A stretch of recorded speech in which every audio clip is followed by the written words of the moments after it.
Welcome to the Outer Realms with Michelle Desrochers and Amelia Pisano. Airing live on the United Public Radio Network, 105.3 FM in New Orleans.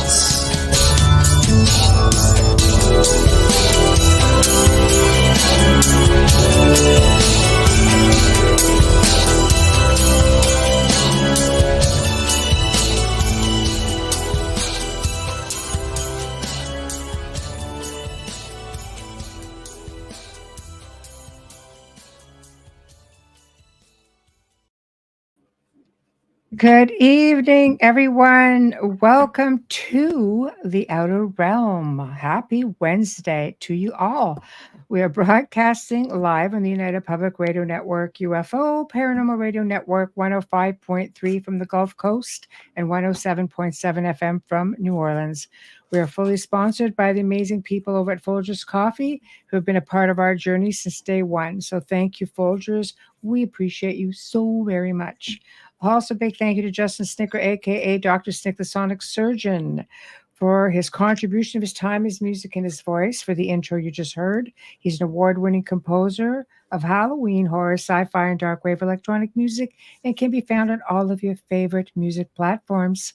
Also, big thank you, Steve McGinnis, the artist behind the banners and logos here at the show. Check him out on Facebook and Instagram. Also specializes in the Halloween genre, but does great commission pieces of any sort. So tonight, we welcome author and well-versed authority on the Illuminati, Lyon Zagami. And he's going to be discussing his 10th and newest book, Confessions of an Illuminati, Volume 10, Islamic Freemasonry and the Secret Societies Behind the Eternal Conflict in the Middle East, which goes back hundreds of years. So this isn't going to be this big, political show. It's going to be, some historical stuff in there as well. So for those who want to join us, of course, in the chat room, we are on all our regular we're on YouTube, but not on the main one. I was a little bit tongue-tied there. The main one is down for 2 weeks because our fearless leader got us in some trouble. Fearless. You got a little too fearless. We're down anyway. But you can find us on all of our other regular platforms. The only one that doesn't have a chat room, of course, is Roku TV. So don't go looking for one. That will not be a thing. But we will be checking out the other rooms, but also know that we are not going to be speeding through all of the comments only because we want to give Leo as much time to speak as possible. There's so much ground to cover. I've got 9 of his dozen books. I just totally really dig the things that he has to talk about. He just really is an authority on all of this, and he can explain that whole thing, but he's got a lot of really interesting things to say. But don't be surprised, guys, if you don't see the archive here on our YouTube. It may be one of those that ends up going into private mode when we're done. But you're going to have to find yourself on SoundCloud. Or, be able to find it. It'll be up on Facebook and places like that. So you'll be able to go ahead and catch it there. So we'll see how it goes. But those of you who have the link already will be able to go in if we put it as unlisted. So we're really going to have to see how it goes. So Amelia is back tonight. I'm so excited to be here. 2 days with no migraines. It's good. A good week. That's the way it starts. Yeah, magnesium to the rescue. That's helpful. Anything that helps is a good thing, right? So I mean like a mineral, like natural, which is great because they voted to keep everything today. Not a political show, but I know a lot of people who take vitamins and minerals are going to be very happy. Oh, okay. Well, it's so hard for me to follow along with everything. Well, that one was a big one. Oh, Because why wouldn't you want people to have the choice to be able to use natural? That's another show. Yes, I'm just going in here. Sorry. That's okay. Live. I'm going to share this up to those of you who are on X. Those of you who are on X, I think I just shared it up from the UFO Paranormal page, so you can catch it there as well. So, without further ado, our special guest is here, and we're going to bring him on. Hello. Hello, everybody. Thank you for the show. So it's a pleasure to meet the new people here on the internet who are interested in such topics. So I'm glad to be able to introduce also a new book today. Yes. I'm at your disposal for clarifications on these subjects, which are, of course, a little bit particular, a little bit unheard from many who have, of course, been interested maybe in Freemasonry, in the Illuminati, in this whole topic for a long time, but never really realized the whole connection with the Islamic world. So hello to both of you, and thank you for having me on. Hi, Leo. There it is on your website. Yes, beautiful. Yes, this is my website. You can find my articles, my latest articles, and of course you can find also this specific one dedicated to my book that includes the index and includes a brief presentation. So I think that having said this, I invite people to, of course, purchase the book. But if you are just interested in seeing what it's all about, you can go on lyonzagami.com, of course. Yeah, I'm 10 behind, so I'm going to have to be purchasing a lot more. I have them.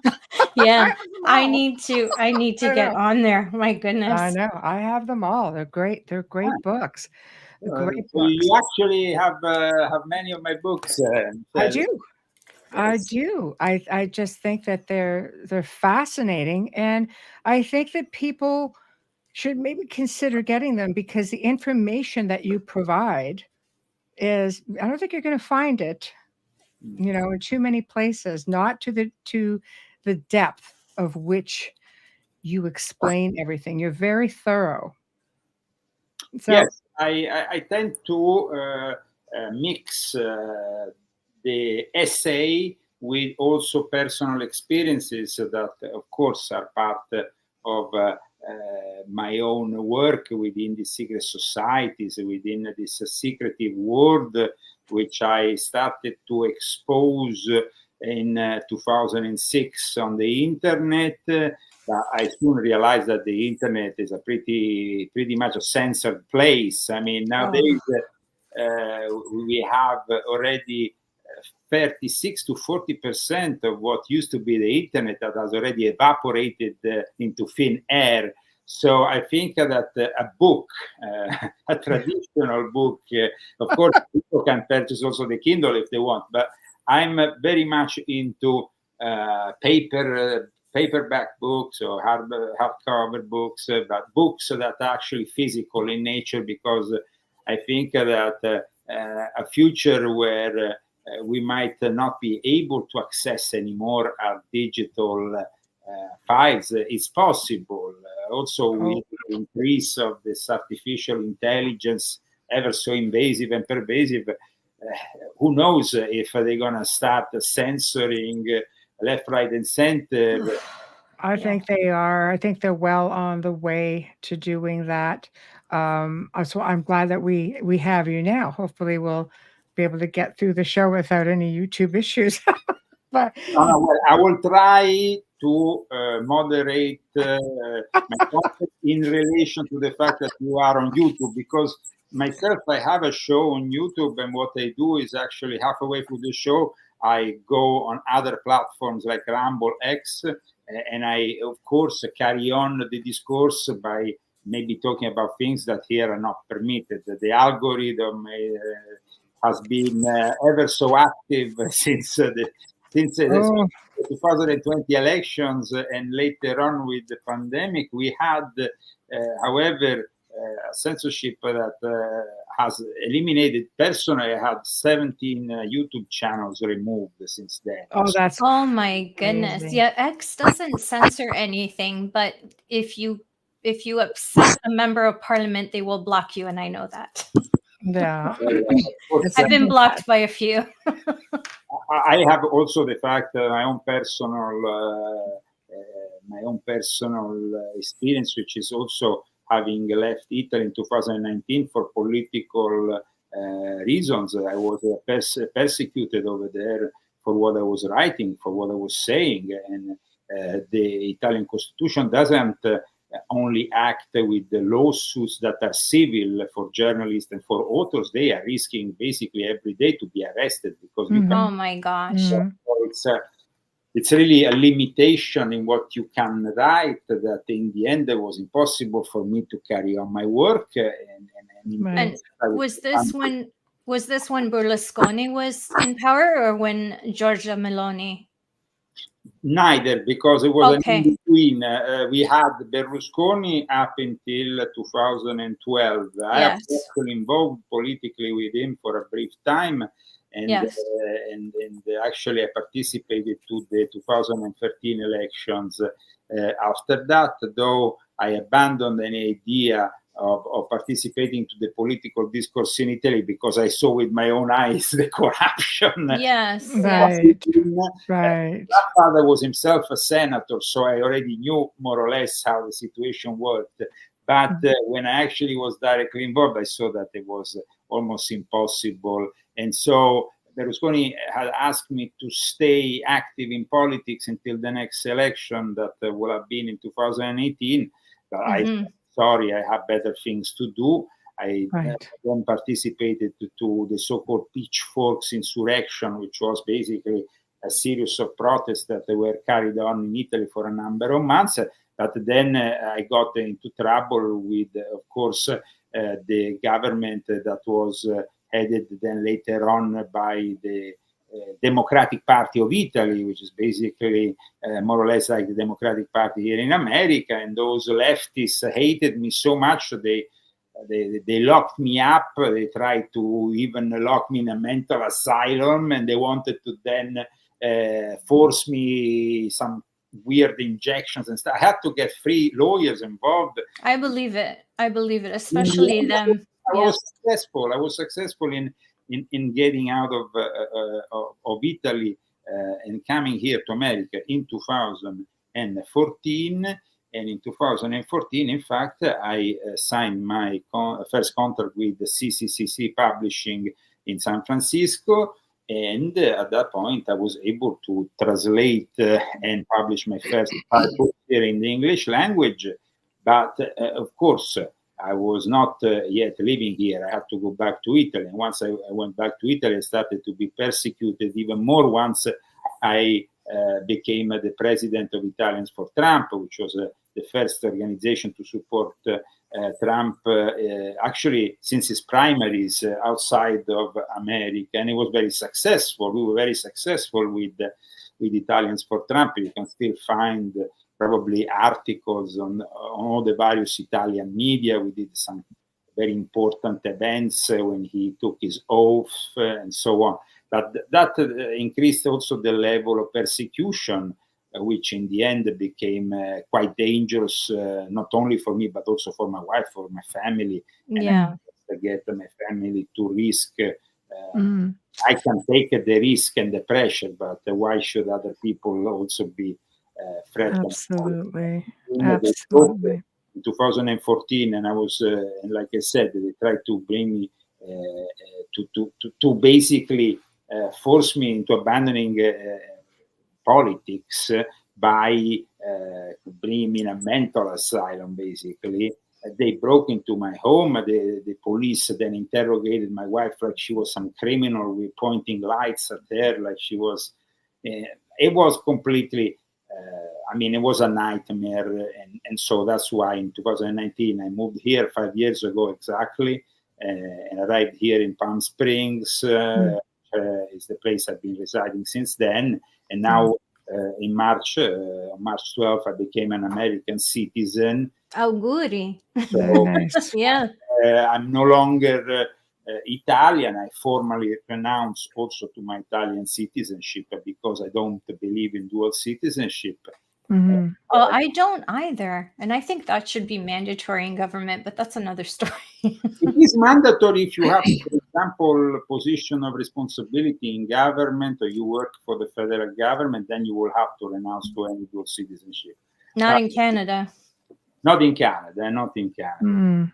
I see that you have Italian ancestry because your name is pretty Italian. I mean, My father's family actually built Pisa. That's the one place I have to go. My bisnonno, like, I don't know how many times. but Yeah. you have Pisano, so I mean, Yes, absolutely.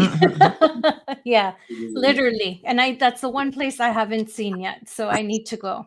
Well, it's Yeah. a place that, I mean, with this characteristic tower always bending, it's always a place where you can, of course, go and visit. I just want to touch it. I just want to be where my family, had this significant part in history, and I want to be able to touch it and maybe steal a little bit of sand. But Well, for me, the last time I went there, it wasn't a great experience because on the No. way they started the police actually broke in the morning, and I asked my wife that was basically there in Italy at the time visiting me on a visa, of course, a touristic visa. We had asked for an extension of it. She was not yet married to me, and the way they acted was completely outrageous.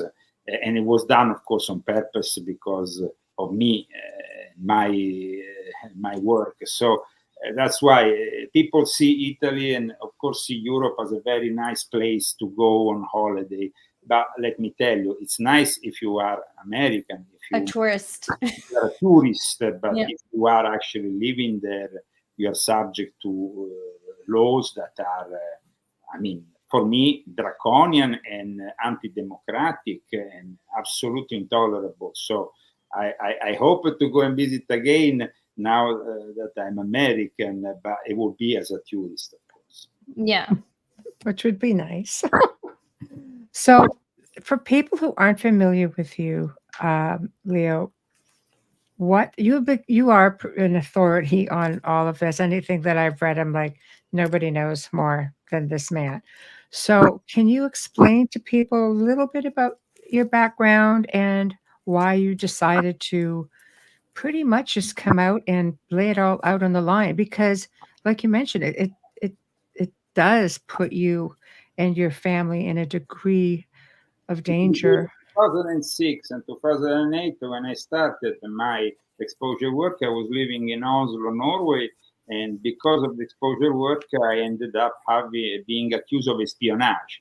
For 2 years, between 2008 and 2010, I had to flee Norway with this accusation of espionage, which eventually would be dropped in February 2010.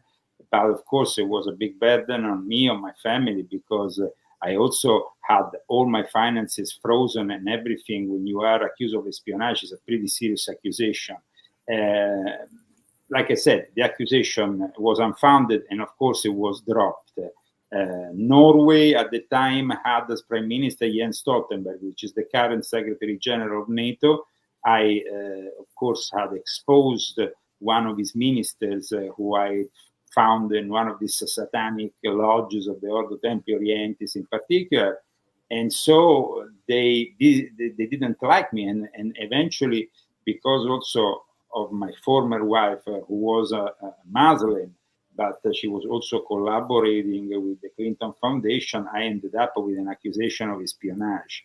And I, like I said, I fled Norway under advice from a friend of the United States State Department. I was made to leave basically Norway, and I never went back. So I never really saw my son again. And this book that I published this year, in fact, is dedicated to my son. Why? Because this year my son will be 18 in July. And I hope that he might be able to read this book, because I hope so. Also explain to him what happened, and at the same time also the compromises and corruption of the Muslim organization, which his mother and now stepfather are involved with. I also exposed for the first time with evidence, because I also bring documents and citations, and of course documents that prove whatever I'm saying. The stepfather is a senior member of the World Economic Forum of Klaus Schwab, and this is for me, of course, when I discovered that, I kind of finally answered many questions on why he never contacted me. And of course, he probably will never contact me, because he was inducted in the young youth leaders of Klaus Schwab's Economic Forum, and he will probably follow a path in life which is completely the contrary of what I follow. Mm-hmm. When I wrote this book, I started in early October. I saw what happened on the 7th of October as a sign of something that, of course, was indicative of the importance this book might have.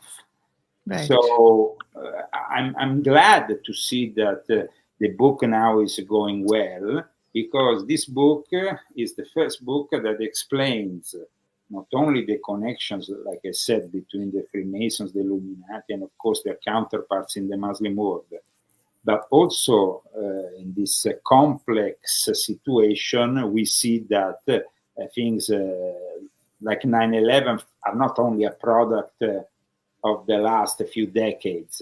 Mm-hmm. What happened on 9/11 is the product of an alliance that goes back hundreds and hundreds of years, that was sealed in medieval times between the Knights Templar and certain Islamic factions. Mm. And so I think that this book will surprise a lot of people, and at the same time will surprise even the Muslims themselves, that are very ignorant or kind of tend to want to ignore or avoid talking about their own Freemasons, their own Illuminati, their own responsibility in the big picture. Mm-hmm. There is no religion that is left untouched by the meddling of these people who want to use religion simply as a tool for manipulation. Mm-hmm. Well, because the faithful are faithful, and they will follow. Of course. Yeah. Yes. It's very evil to use a religion, because a religion is actually supposed to bring you closer to God.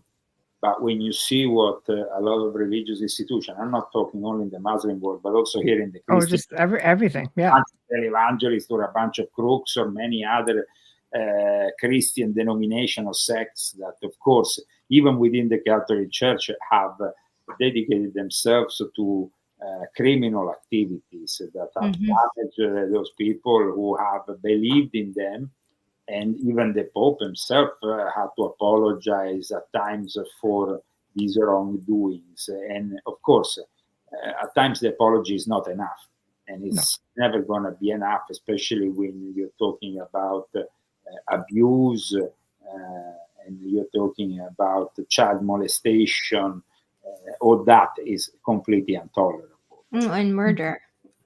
So in this book of mine, it follows the other books. We talked about what happened to me between 2006 and 2008. I realized that the internet was not a safe place for revealing what I was about to reveal. And also the attention span of the people on the internet is 1 or 2 pages, and that's it. And it's not when I publish my books, they are 400, 500, 600, 700 pages. So it's like they are fueled with knowledge. And I started with a trilogy, which came out originally in Japan.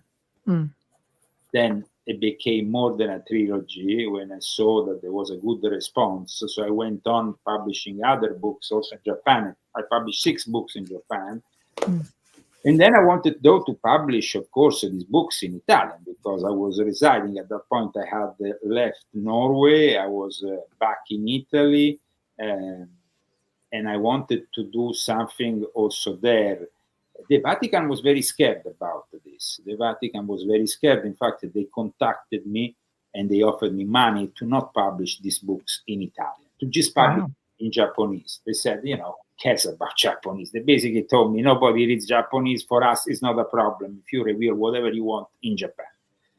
And it was actually a guy called Antonio Leonardo Montuoro who called me, and he was working for the Vatican intelligence service, secret services, actually, because Marinelli was his boss, and Marinelli now is dead. He used to be called the General by Pope John Paul II, and this guy was basically in charge of his security. He was a former Italian policeman who then started to work for the Vatican and became the chief of security there. And I remember still one day I was just, you know, I had published this book in Japan. I actually started the process to get them published in Italy by finding a publisher, and suddenly I receive a phone call, and this guy says, well, why don't you come out with me for lunch? I have a few things to tell you. My name is so-and-so, Antonio Leonardo Montuoro. I would like to... I was... Okay, I said, whatever. He's offered me lunch. I like food. Yes. Yeah, he's a real Italian there. I understood the restaurant, no problem. So I decided the restaurant, and we went to this meal. But then after he said, what he said was, you know, we heard that you wanted to publish this book also in Italian, these books also in Italian. We would like to offer you something. And so he invited me, I remember, to it's almost like a backstage, you know, it's the place where basically behind the church altar, the altar boys get prepared with the priest and all that. And so they dress up. And behind that, there was a bunch of people surrounding this gentleman, and it was Marinelli, and it was this guy called Marinelli who introduced himself and openly introduced himself, saying, you know, we would like you to actually work with us. We would like to offer you a bank account. Ah. I was like, why they want all that? The important thing is that you don't publish these books in Italian. Of course, I stood in front of them saying, yes, sure, yes, because I wanted to get out alive, you know. Yeah, exactly. Yeah. And this was a bank account at the Vatican, Leo? Yes, this will have been... yeah, no. That's like signing your death certificate. No, well, I mean, they were offering me the possibility of a bank account, the possibility of becoming Grand Master of one of the recognized knighthoods. And that is also salary that you get. Yes. So we're talking about hundreds of thousands of euros, which it's, you know, I mean, a normal guy who doesn't have any... It's enticing, is what you're saying, but it comes with a price. Doesn't all evil? That would be enticing to an average person. It would be enticing because you're talking here about the Pope. You're not talking about anybody who's trying to corrupt you. It's the guy who is the head of the Vatican. That's right. Yeah. The big kahuna. Yeah. Give me the money and I work for you, because that means influence, power, political, religious, all power comes with that kind of appointment. So I refused, and at the time, I remember before I went to Marinelli, I had been to this restaurant of these friends of mine who basically work with the Coptic church. They are Egyptians. Mm. And I had a very special relationship with the Coptic church, because I had been guested by Boutros Ghali, who used to be the head of the United Nations, his family, the Boutros Ghali family, in Egypt in 2003. And I had stayed there for the period of Ramadan to conduct a series of research and studies within their archives and stuff. and also participate to an exorcism because they believed that I was fighting these black magicians and that I was being cast by them. So they wanted to also get me exorcised. And so I understood from the way the Coptic Church approached the Catholic Church that they never really trusted them and that they were just being nice to them. Right. But they had a lot of respect for me because Yes. they knew that I would never compromise. And that is quite indicative that I was actually in this restaurant when this offer started, and then before bringing me to Marinette. Like I said, I went on with the whole thing, but I didn't accept the offer because, of course, a few months later, I would publish my first book in Italian. It would become a bestseller in February 2012.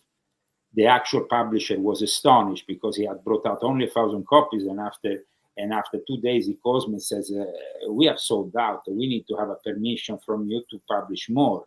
I said, "Okay, publish more." So it became a bestseller, number one. It was sold between 5,000 to 10,000 copies in Italy, and that is a That's big number for Italy because the Italians don't really read. No. No, they really don't. No. Newspaper, that's about it.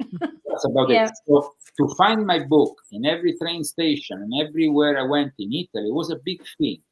But that stopped. The whole thing stopped, and my book was taken out of circulation when, from a theory, meaning like from me proposing my confessions, I became also involved in the political action, in a political movement that wanted to actually wage war against the system using these confessions.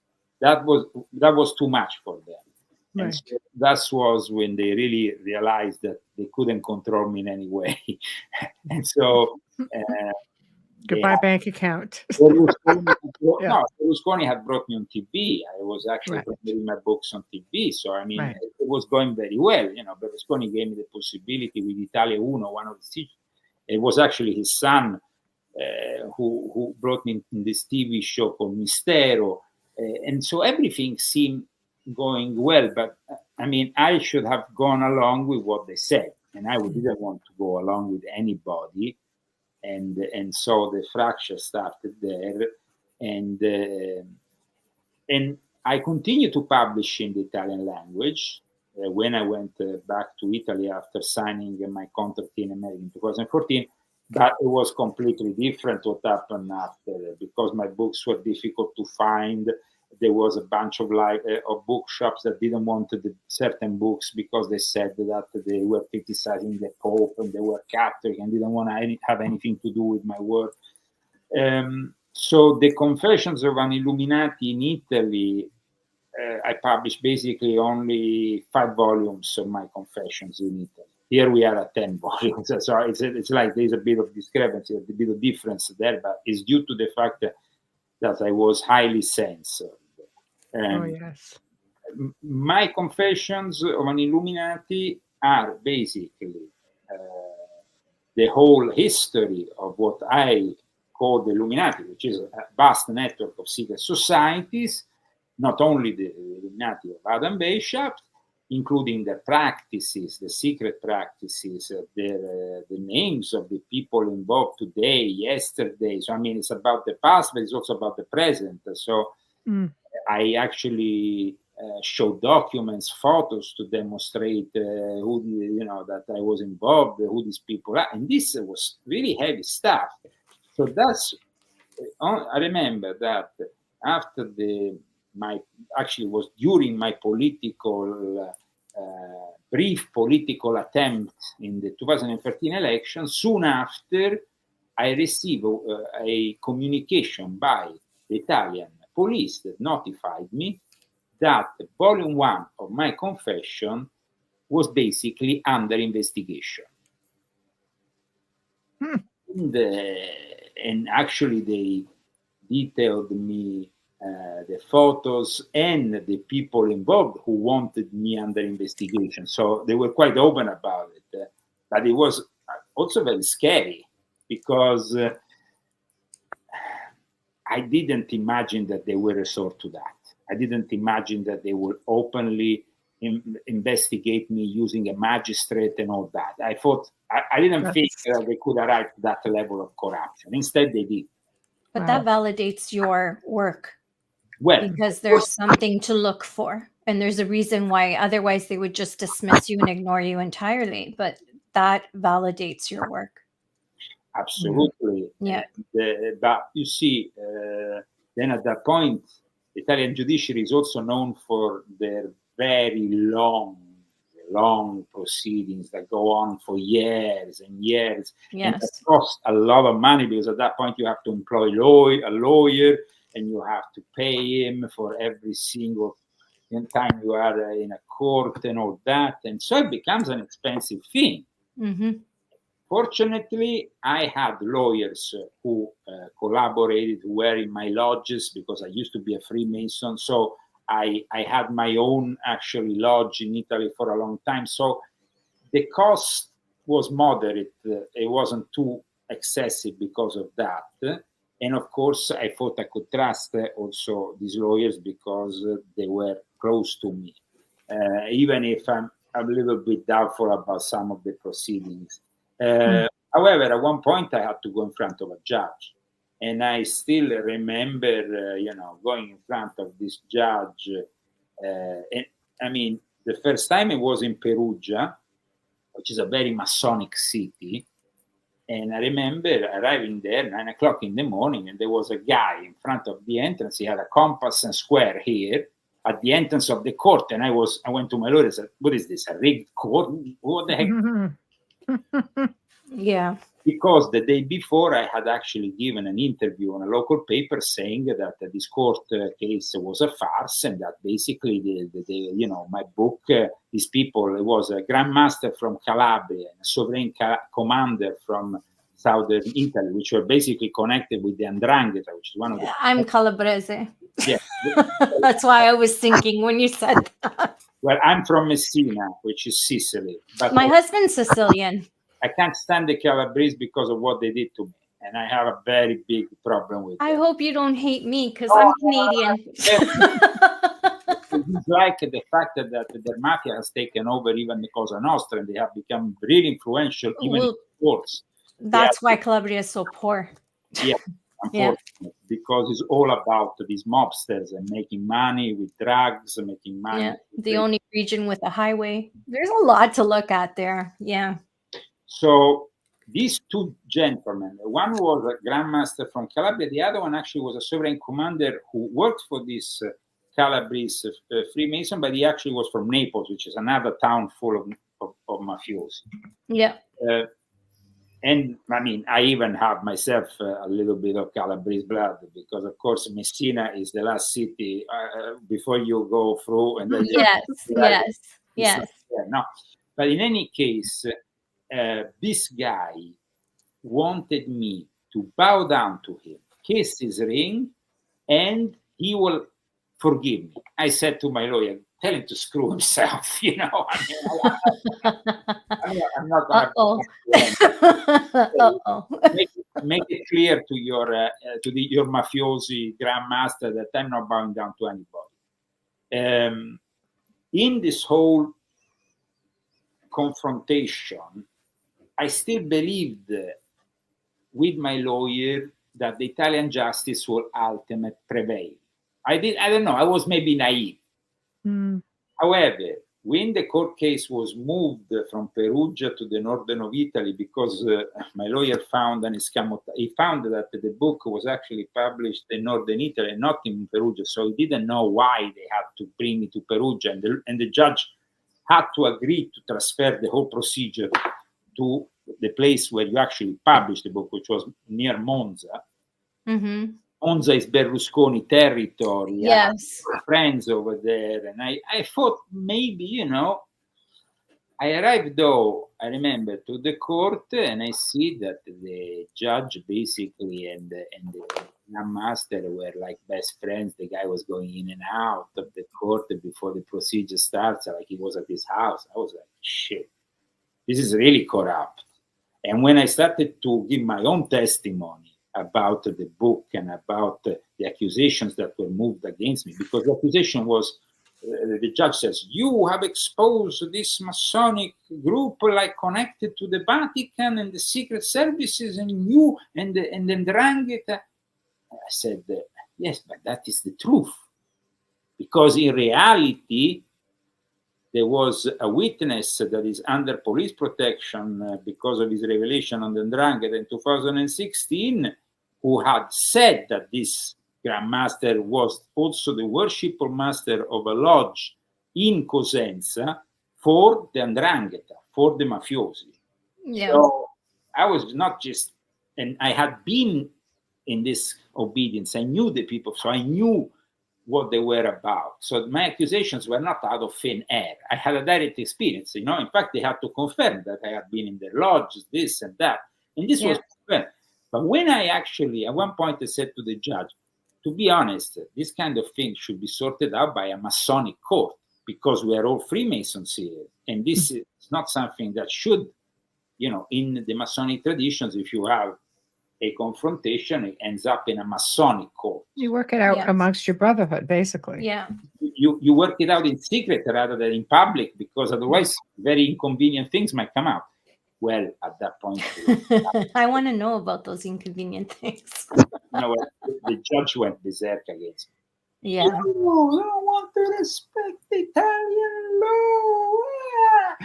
I was like, Italian law. I'm just talking about what our tradition stipulates. I'm not saying anything wrong. It's the culture. But in any case, it was obvious that it was February 2019. I didn't have many months before they will either arrest me or take my passport. So that was just a very timely, it was a moment in which I had to sit down with my wife and we had to decide to flee the country in May of 2019, because in the beginning of June 2019, they would sentence me. And that will mean that they will take my passport and I will be a prisoner of Italy for the rest of my life. Yes. So I made this decision. And of course, 5 years ago, I came to America and I never regretted that. But I mean, it was also very risky. I had to keep everything very secret because I was starting to receive threats also from mobsters and stuff, and it was becoming, it wasn't only the judiciary was moving against me. And they have a long reach as well. And then the mobsters were moving against me. And it was like, fortunately, because I'm half Sicilian, because of my own background in the Monte Carlo Lodge, they didn't do anything. They were, there was kind of like a little bit of fear, because certain lodges and grand lodges operating in Sicily were on my side of this whole thing. So in the end, though, like I said, I made the best decision, because otherwise I would probably end up killed or in a jail in Italy, and that would... You would have ended up in prison and then dead. Yeah. Because then it wouldn't go back to them. But it amazes me every time at the shock that they portray with the mafiosi, that they have been in history recorded as placing many popes in the Vatican. Okay, let's go back in time. Oh, sorry. Yeah, my phone just went on. Volume 10. I actually have a chapter in which I talk about the Arab, the Shia origin of the mafia in Sicily and in south of Italy, because let's not forget that there was actually an emirate in Sicily for a few hundred years. I mean, this was Muslim territory. Yeah. Actually, my ancestor Norman that came from Germany. I can't get my thing off. Hold on. They now freed Sicily from the Muslims and things, but the actual word mafia comes from an Arab word which is basically connected to tax exemption for non-Muslims. So basically, the tradition of going around the shops of Palermo, whatever other city in Sicily, and ask them to pay some money to have their protection, it was a tradition that comes from the Muslim times. Mm-hmm. And so Freemasonry later on will become the basis of the modern mafia, because of the superior cupola will be connected to the high echelons of Freemasonry that will be connected to the Vatican. And of course, the Vatican will basically become the bank of the mafia. And that is, the rest is history, because we all saw The Godfather Part 3. It was the worst one. But what about Lampedusa? Do they have anything to do with all of this? Do they have any part of this? Because Lampedusa is filled with so many different the histories, the cultures that have passed through there. Like I said, the whole of Sicily was under the territory, the control initially of the Fatimid dynasty. Later on, it became an emirate under some people who were considered the most loyal to this dynasty that expanded very fast. After the foundation of Islam, two factions were created, and these two factions were Sunni Islam, and which is the most traditional, the Orthodox, the ones that believe that Muhammad should be respected more than anybody else, and that he appointed as his caliph, Abu Bakr, that basically became the first caliph. But there were so many internal confrontations between his own family that in the end, by the fourth caliph, which was actually the husband of his daughter and was also his cousin, Ali, things started to break up. We get to the famous or infamous Battle of the Camel. And at that point, you see this battle never really ended. I mean, Islam started to break up more and more in various factions, though the prevailing factions up to this day, the majority is, of course, Sunni Islam. But initially, the Shia faction, which established itself in Egypt and in Sicily 1 year later, it became very powerful and influential. The Fatimid dynasty is really the reason why we have a lot of Islamic schools that were formed out of this Cairo lodge that apparently was active in Cairo at the time of the Fatimid dynasty. And they were initiating people with 9 degrees. They were initiating, and some of the initiates went on forming their own religion, like the Nizari Ismaili and Hassan Sabah, who founded the Order of Assassins, the Druze. These groups basically are not per se Islamic as we consider Islamic, the first Sunni Muslims, but they, of course, revere more Ali even than Muhammad, or at least they revere them in the same way as two important and central figures. But when in Sicily the Shiite arrived after a brief dominance from the Sunni companions of the Prophet, the first thing they did was to pick up 10,000 children and, of course, circumcise them forcibly. This was done in a way that many Sicilian children died, because circumcision back then could become infected very easily. And so imagine, they circumcised thousands of children in one day just because they were forcibly converting Sicily to their branch of Islam. My goodness. My own name. I mean, even if I do a DNA trace, you can find Iranian blood in my blood because of that.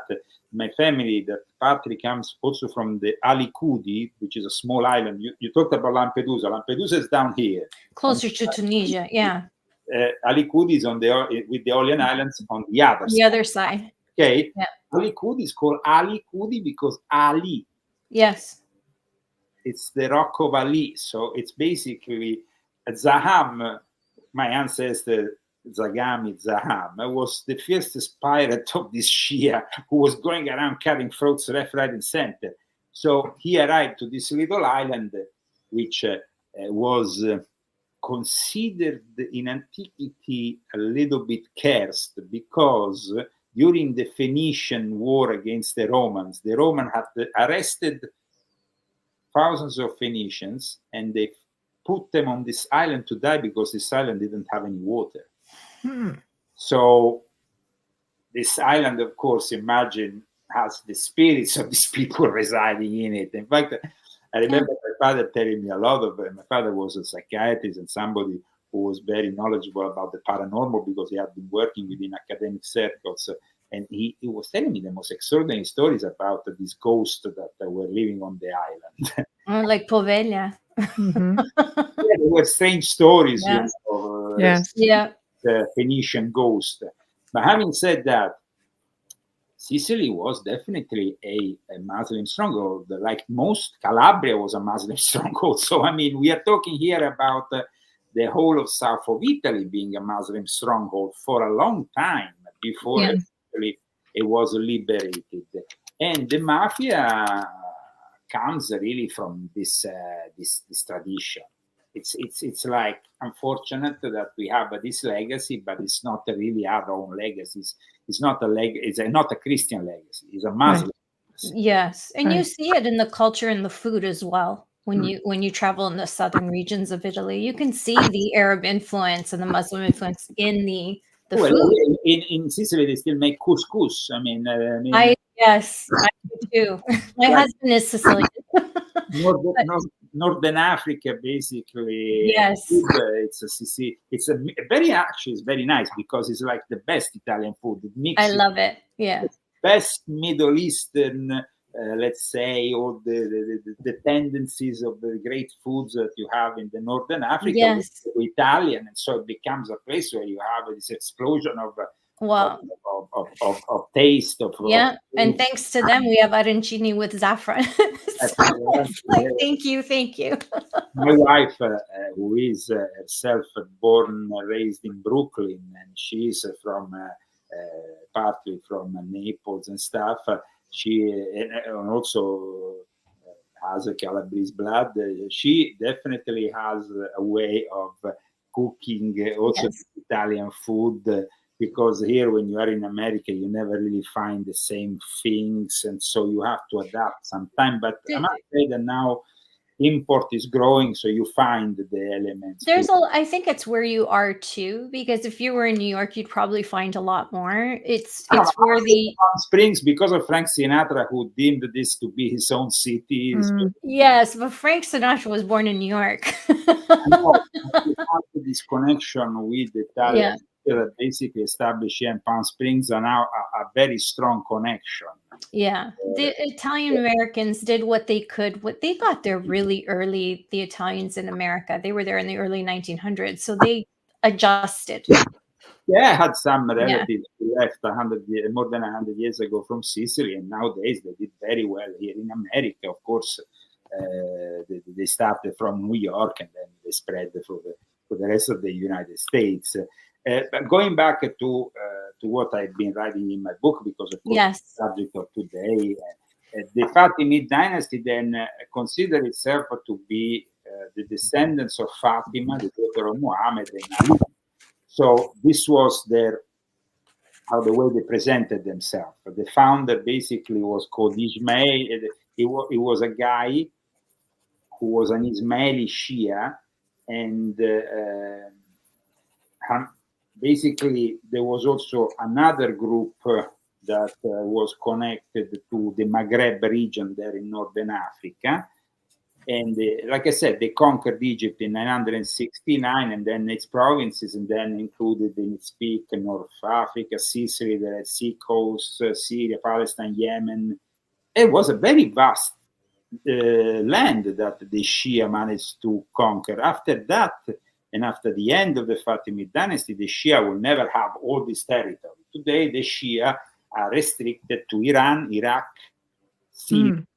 But even in Syria, is the Alawites, which are another faction that is another offshoot altogether. So the Shia have been definitely nowadays, they are present everywhere, because the various factions that are divided have managed to spread even to Pakistan and other territories, but they are a minority within Islam. However, back then, the Knights Templars that were established by the Vatican because the Vatican wanted to launch the Crusades to stop this expansion that was threatening, of course, the Vatican itself. Right. They played on this rivalry between the Muslim factions by allying with the specific faction that was minoritarian, so with the Shia and with the Nizari, in particular the Ashashins, and by imitating them, they created their own knighthoods. And of course, the most prestigious one after the Knights of the Holy Sepulchre, which was the first one to be established, was of course the Knights Templar. Then you had also the Teutonic Knights and all that. That's when basically from a concept which was Christian and of course will never have embraced a holy war, we go to a Christian concept which is willingly deformed by the Pope, that takes the idea of holy war from the jihadists in the Middle East, the Ribat actually were called this sport, imitates it and starts his own holy war against the people who actually created the concept of holy war. So it is paradoxical, but actually today the Muslim Church hates so much the Crusades and the Crusaders, but they were actually the ones who inspired them in the first place, because there was no idea in the Christian world of sacrificing yourself for a holy war before they started the Crusades. Right. Crusades, things changed. Yes. Because, like I said, they got inspired by these secret societies and by these religious factions within Islam that were practicing this. It's amazing it goes that far back to me. Absolutely. And it goes that far back also, the alliance. Yes. So, Cairo is the center of, still to this day, of the whole Muslim world. When you have to discuss a problem in the Middle East, where does the head of the CIA, the head of the Mossad, the head of Shin Bet, the head of every single intelligence service in the Emirates go? They all go to Cairo. And Cairo is the city that is called Cairo, but in reality it was originally called Muzaria al-Qaira, which was the victorious city of this Mus, and later was known as Cairo. And it was because of the founder of the Fatimid Ismaili dynasty, which was called Abdul Allah al-Mahdi Billah. This guy was like, of course, they had an ego as big as a they were like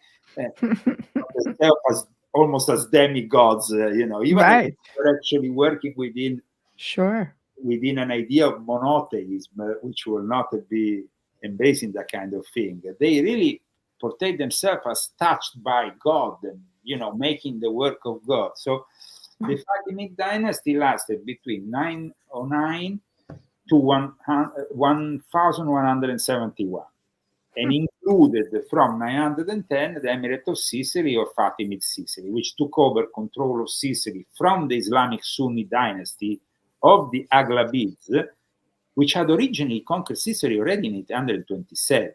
So, Sicily was conquered very early by the Muslims. It was actually a companion of the Prophet who already conquered this territory. And the expansion was obviously threatening more and more the Byzantium Empire, which was basically the heir to the Roman Empire, and of course also Vatican itself. So something had to be done, and eventually, a few hundred years later, they came up with the Crusades. So I don't blame them completely for the idea of doing something to defend the Christian world. If it wasn't for these knighthoods, and my family was particularly involved with the Knights of Malta, and later on known as the Rosicrucians, Hospitaliers, but these people served to defend the Christianity of Europe, which will have been lost without these knighthoods. So they have to be equally as fierce as their enemies. So you can't completely blame them. You can't fight an enemy that is doing certain things by being polite.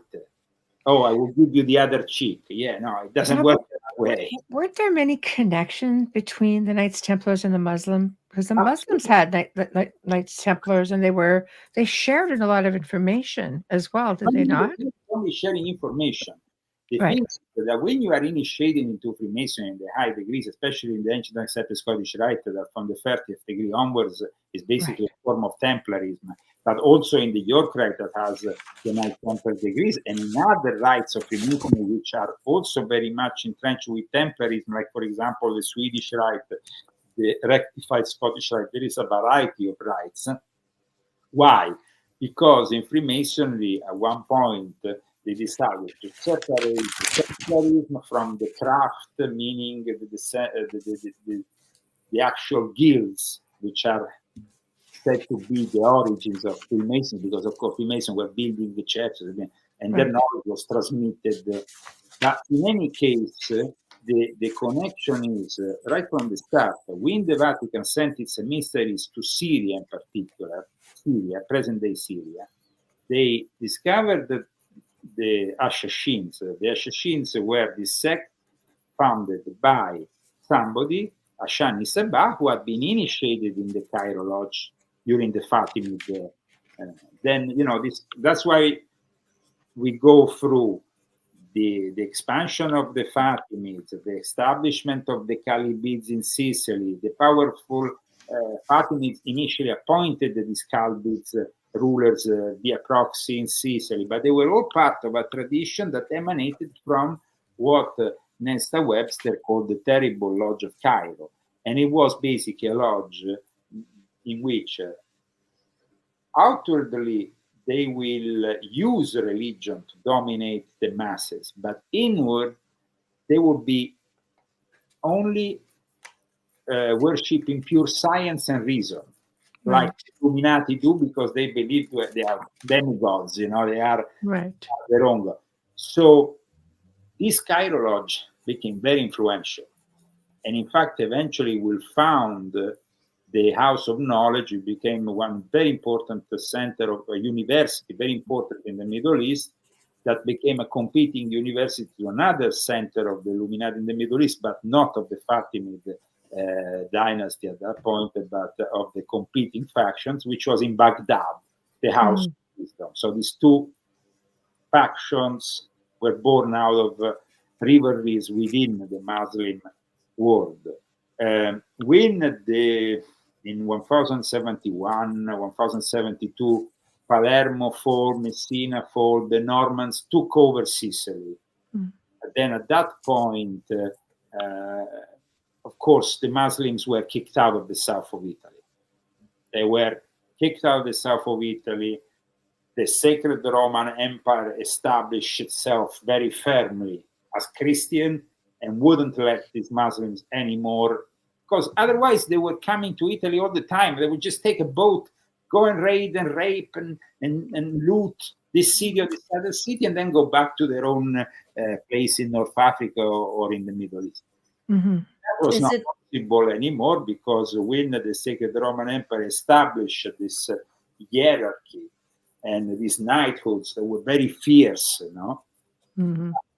Right. To understand where these traditions come from. That's why it's so important that we understand this book, because in this book I explain how the Illuminati, because what are the Illuminati? The Illuminati themselves, Adam Weishaupt saw himself as an heir to the Knights Templars. The Knights Templars were considered the ones who started to absorb all this knowledge from the Middle East, and in secret they brought it to Europe. And of course, they were eventually persecuted and eliminated when they became too influential because of their banking system and because also of their knowledge that was, of course, anti-Christian in nature. Because in the Middle East, very esoteric.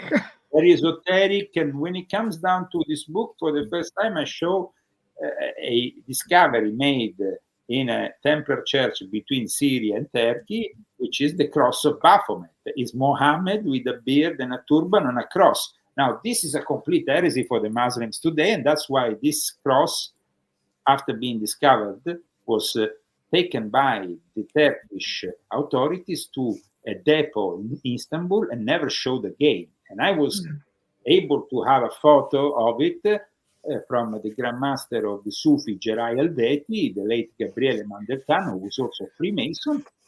And thanks to him, I'm able to publish it in this book. And it is an incredible cross because, of course, in the Muslim world, you are not supposed to depict in any way, shape, or form Muhammad. If you do it, you are considered. Interesting. If you put them on the cross, that makes it even more heretic. So you wonder, what were Templars worshipping? What kind of form of Islam was this?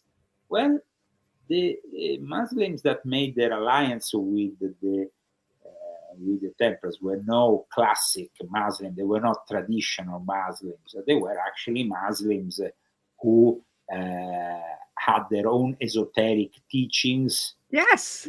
Yes, I agree. Yeah. We go back to the fact that the Sani Sebah had been initiated in that lodge in Cairo where there were 9 degrees. Yes. And of course, then he brought back the system to the Ashashins. He made it, I think, 7 degrees within the Ashashins. But basically, what was the main initiation? It was smoking hashish, basically blindfolding the candidate, bringing him in a place, in a garden full of beautiful naked ladies and saying, this is paradise. If you want to come back here, you have to kill and get killed. Right. So this was the ultimate initiation. But like I said before, all these branches of Islam can be very confusing for somebody who is non-Muslim. So I tried within this book to, first of all, explain the history of Islam from the very birth of this religion, which is itself controversial because it's connected to Ebionite Christianity, which is itself a sect of Judaism that embraces Christianity. Let's put this up a bit. There we go. And in fact, you can see in the cover, the cross of Muhammad is this one. You can see it, of course, in the book much more clearly, but my graphic designer, who is himself an initiate, a guy who knows very well symbolism, goes often to the Middle East, he has put, as you can see, this cross of Muhammad under the 2 swords. Yes. And then you have, of course, the crescent and the moon, which are also symbols that come from pre-Islamic moon goddesses that were worshipped within the Islamic territories. In fact, the crescent and the moon were not originally the symbols of Islam. They became the symbols of Islam when Islam went around the Middle East, conquering also Persia, conquering also when you go to Turkey, you are basically conquering lands with thousands of years of history.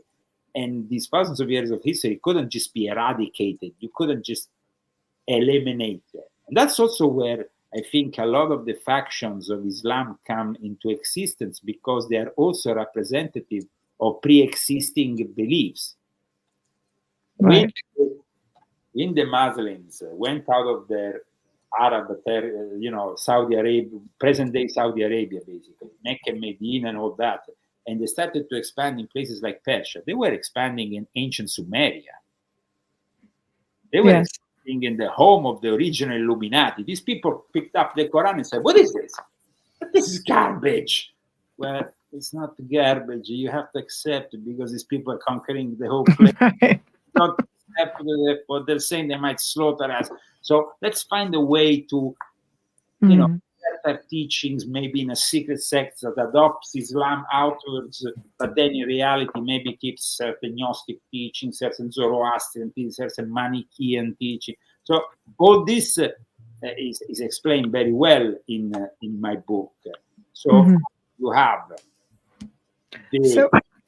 how does Aleister Crowley, how does he come across all of this and take this big interest? Because he had his own following and his own, shall we say, belief system. No, but before he went to Cairo, he didn't have anything. What he had basically in the early stages was a mentorship of MacGregor Matters, who was the head of the Golden Dawn. together with MacGregor Matters in 1902, he will translate a very ancient grimoire. At the same time, MacGregor Matters was the one who had translated the magic of Abramelin the Mage. Crowley could practice this Abramelin the Mage because of the riches that he had inherited in his family. I have part of my family that had the biggest brewery in Manchester. Alistair Crowley had, basically his family had the biggest brewery, Leamington Spa, whatever. He had inherited money that could make him tranquilly go around. And at the same time, he got involved with the Golden Dawn before he even got involved with Freemasonry. Freemasonry then initially got involved with various irregular branches. So he never really got involved with the regular Freemasonry, but he actually did in a way through the Grand Lodge of France that then lost its regularity. So this is a whole story that is, of course, complex and is made out of the fact that Freemasonry is considered regular only if it is recognized by the United Grand Lodge of England. But Crowley himself was very active in Paris because MacGregor Matters was living and residing in Paris. And he was the head of the Golden Dawn. And through his mentorship, he was capable of bypassing a lot of people because he had helped MacGregor Matters with this book in 1902, his grimoire. At the same time, MacGregor Matters had given him also a translated copy of the Magic of Abramelin that he went to practice there in front of where the Loch Ness Monster started to appear later on. Yes, he was there. That's right. That's right. Crowley was very young. He kind of pissed off a lot of people in the Golden Dawn. The Golden Dawn then became, at one point, even him, MacGregor Matters, got in a fight, so he broke his relationship with him, and then he went on to expose all the secrets of the Golden Dawn publicly through certain, which was complete heresy for these people. But in any case, his fixation with Islam is typical of the people of his era, and also is connected to his activities as an intelligence agent for the British Crown.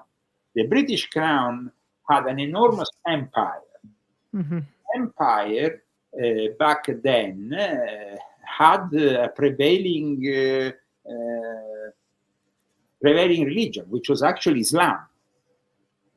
Because if you go and see all the territories, they were trying to, first of all, for 2 or 3 centuries, together with France, all the Middle East and Northern Africa were infiltrated, all the secret societies left, right, and center by Freemasons, who tried to then bring these Muslims to work for them.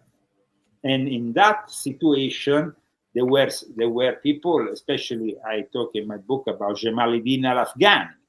Jamaluddin al-Afghani was one of the, he's considered the father of modern Islam, of Salafism. His disciple became the one who founded the Muslim Brotherhood, that then in turn founded Hamas. So, we're talking here about the contemporary problem.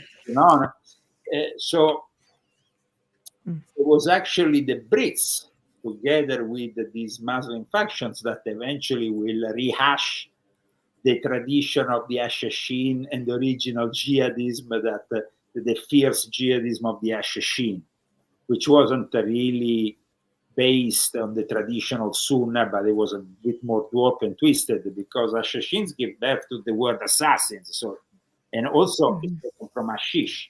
And people like Madame Blavatsky. Madame Blavatsky, who founded the Soviet Society, one of his hidden masters was Jamaluddin al-Afghani. So, we're talking about not some guy, he wore the turban. Right. He was born in Persia. He sold himself public as he was coming from Afghanistan because he wanted to be embraced by the Sunni, but he was actually born in Iran, which is Shia. So, you're seeing here this whole thing, it's very twisted, but in the end, Alistair Crowley was fixated with Islam like most of the Freemasonry and the Illuminati of his time. And when he arrived in Cairo, he will eventually in 1904, as you know, channel the Book of the Law. And he did it following an inspiration from Muhammad, because Muhammad also worked with this angel delivering Gabriel the Quran. Of course, one Yes. took a few decades to do that. Crowley wanted to wrap it up in 3 days, and that was his great revelation, you know. Right. So there is a little bit of difference. Crowley was not a guy who wanted to spend years and years and years. He got, what did he do? He got initiated in a Sufi group in the Middle East that was quite active also in Egypt. It was connected to the usual Cairo Lodge, which was still operating from the time of the Fatimid, but then was rehashed also, was kind of found a new vigor also with the alliance with Western Freemasonry that brought to them, you know, new. And so this creation of Alistair Crowley became the telema.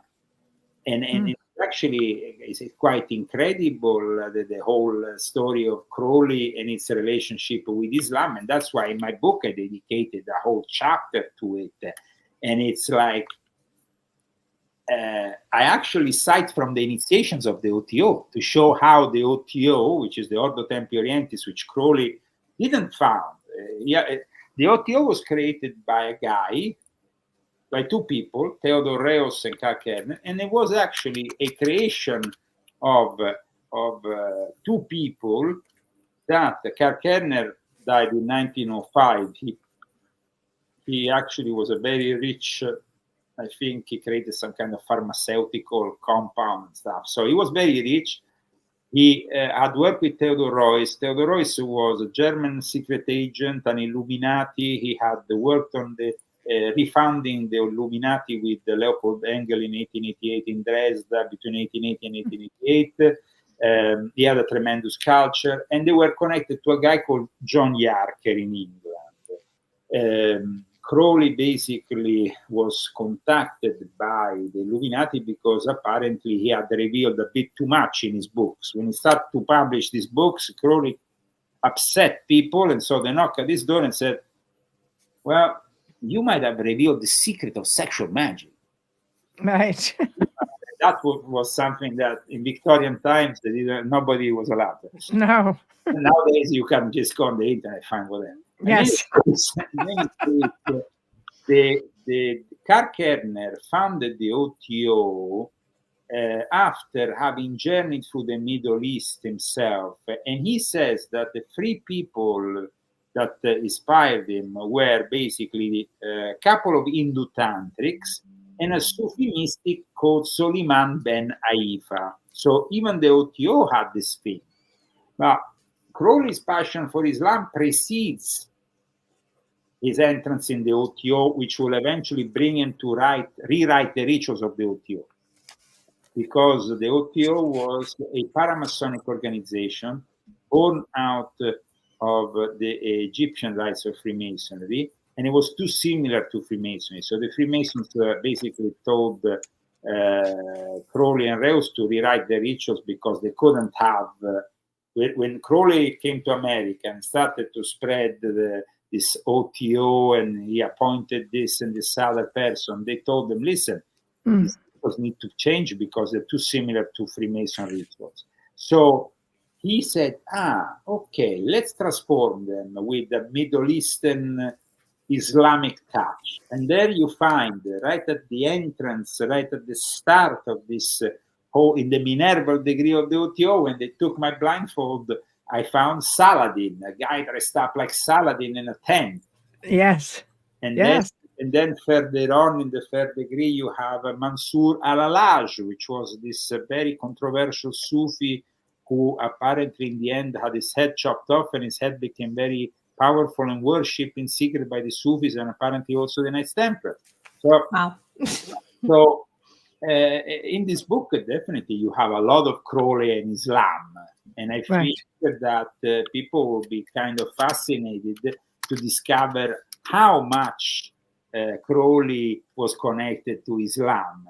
It's fascinating because I never had, I mean, I've researched a lot. I never saw that coming. Well, that's something I just learned now. I had no idea that he had anything to do with that. I've always seen him as the paranormal The paranormal crazy one. Yeah. What is more paranormal than the Djinn of Islam? I understand that, yeah. Because it goes back to the Rosicrucians. The Rosicrucians published the Fama Fraternitatis among their manifesto. And in the Fama Fraternitatis, there is a guy, Christian Rosenkreutz, who travels through the Middle East, getting initiated in the knowledge, which includes in the city of Fez, the elementals, the elements, the Djinn. Yes. Mm-hmm. Yes. It wasn't only Paracelsus that inspired these elementals. It was also the Middle Eastern culture that had inspired Paracelsus and the Rosicrucians. Mm. And these Djinn are of course demons, but yes, and tricksters. Is a little bit different, the concept of the Djinn from the traditional demons, because some Djinn are converted to Islam. So in Mecca, you have a mosque which is reserved to the Djinn, which basically is always empty. For humans, they can't see what's going on. And that's why one day a guy I know went inside there just because he wanted to pray. He was a Muslim. He went to pray in the mosque of the Djinn. And soon, to a couple of minutes, he had somebody from the other world knocking on his and say, "Hey, hey." And he freaked out and he ran. Michelle would have stayed there and had a conversation. I don't think you have a conversation in a mosque that is supposed to be only for the Djinn. And so it was like trespassing. They basically told them you will die. Right. Go back out. I'd never go in. Crowley wanted to visit the mosque of the Djinn. He wanted to go to Mecca.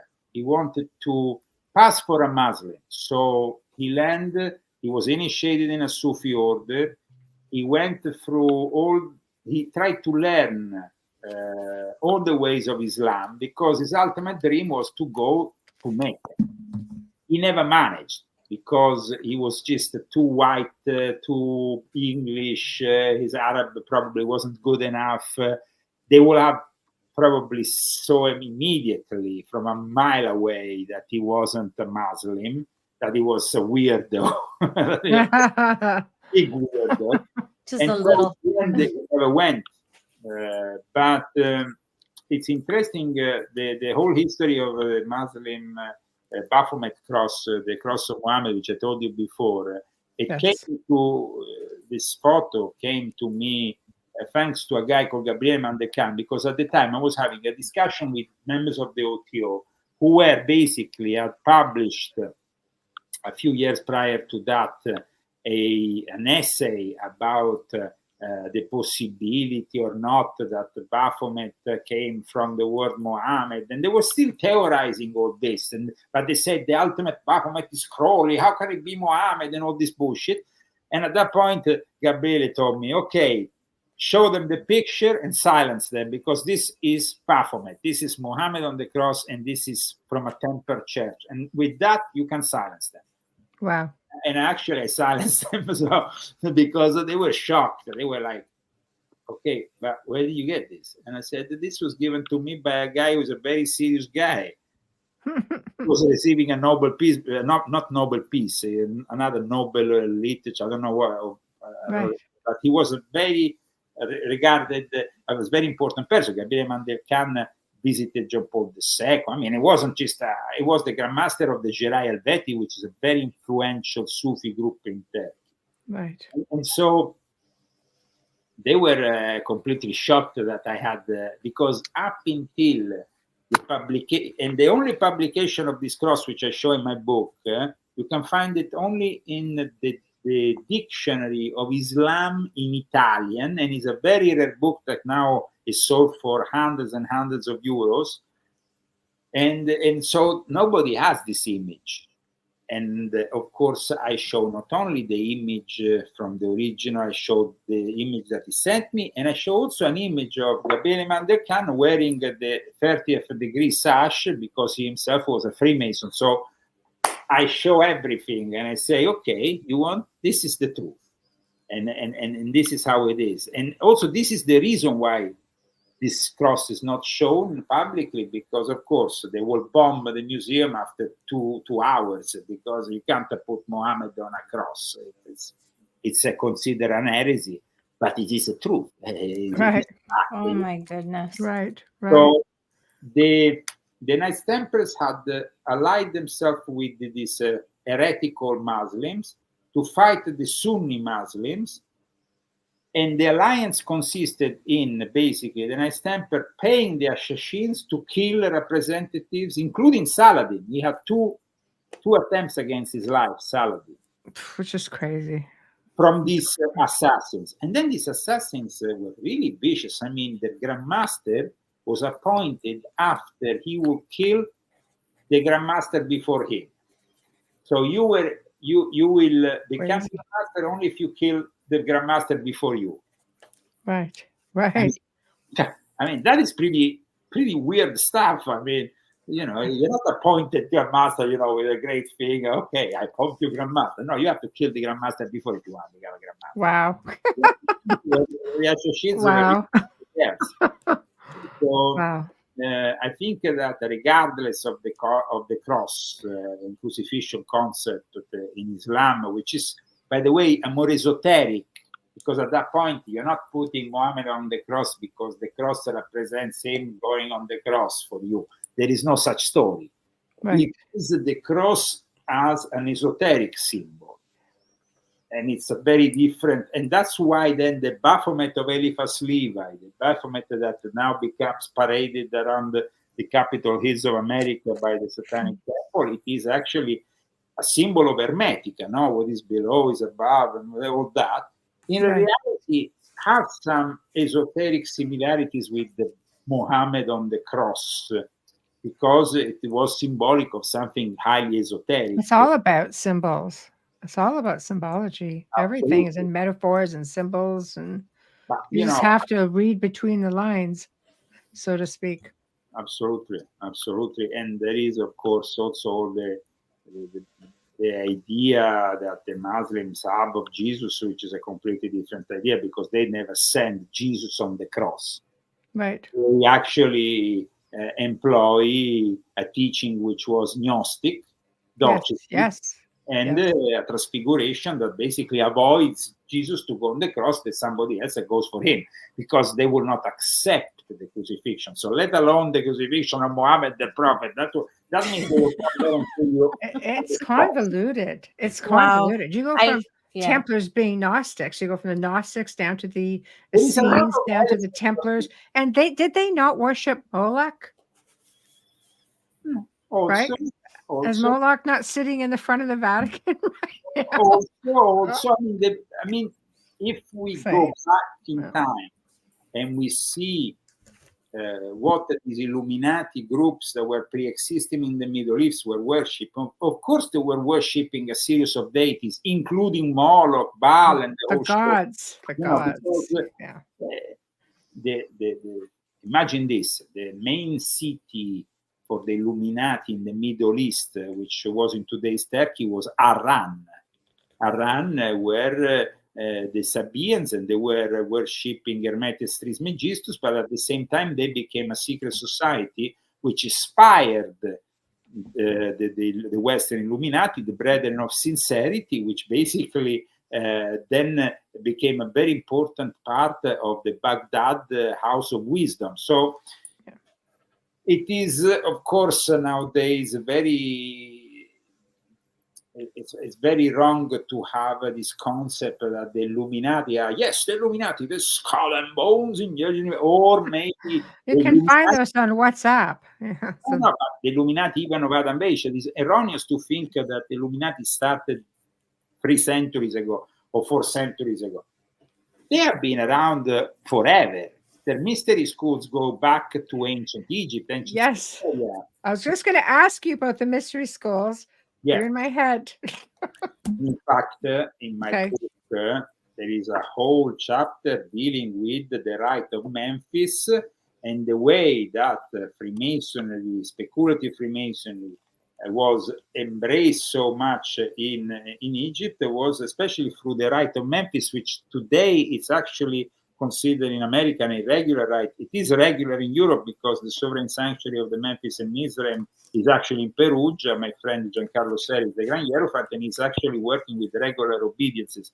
But there is then various branches because the Memphis and Mizraim is part of the Napoleonic era legacy of the officers that went there and discovered the Rosetta Stone, established their own lodges in Egypt, and then sanctioned an alliance with the pre-existing secret societies that, of course, were still there from the times of Isis, worshipping Isis. In fact, the first lodge to really be launched in Egypt from the French was the Isis Lodge.